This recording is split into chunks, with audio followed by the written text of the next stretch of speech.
जय जवान जय किसान मित्रांनो. आज आपण चर्चा करूया मका लागवडीविषयी. मका कुठलं बियाणं पेरायचं आणि कोणतं बियाणं कसं निवडायचं. व्हरायट्या मार्केटमध्ये इतक्या उपलब्ध आहेत की आपल्याला नावं जरी वाचून सांगायची म्हटलं तर आपला बराचसा वेळ त्यामध्ये जाईल. आणि कंपन्याही खूप साऱ्या आहेत. प्रत्येक कंपनीचे 4-5 मक्के आहेत.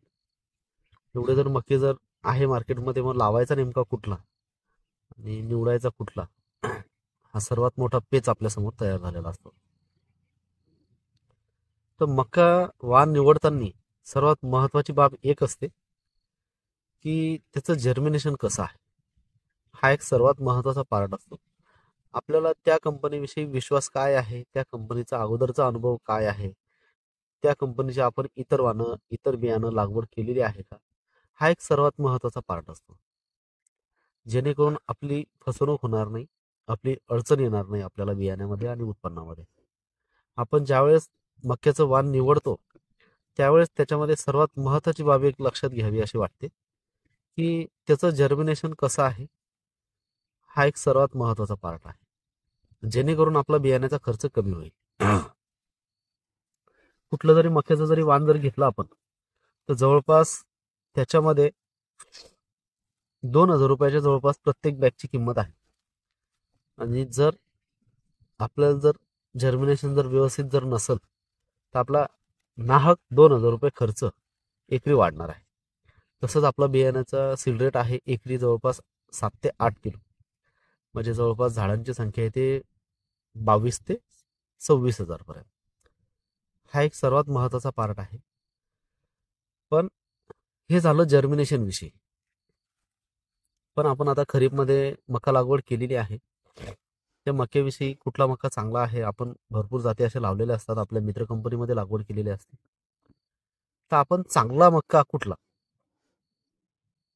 हे जर बघायचं जर झालं तर डोळ्यांनी बघितलं की चांगला वाटला, असा एकदम चमकदार आहे किंवा अजून अशी चमक आहे त्याला, असं चालणार नाही. नुसती चमक असून चालणार नाही.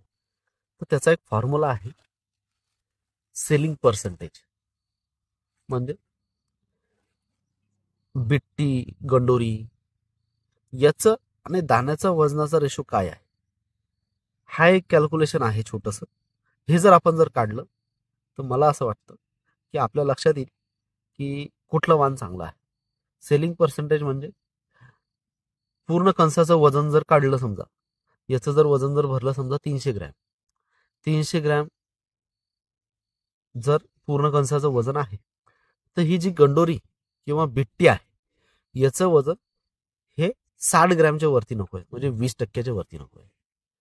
जर 20% वरती जर गेलं तर हा मक्का आपला चांगला नाही किंवा याला उत्पन्न चांगलं मिळू शकत नाही.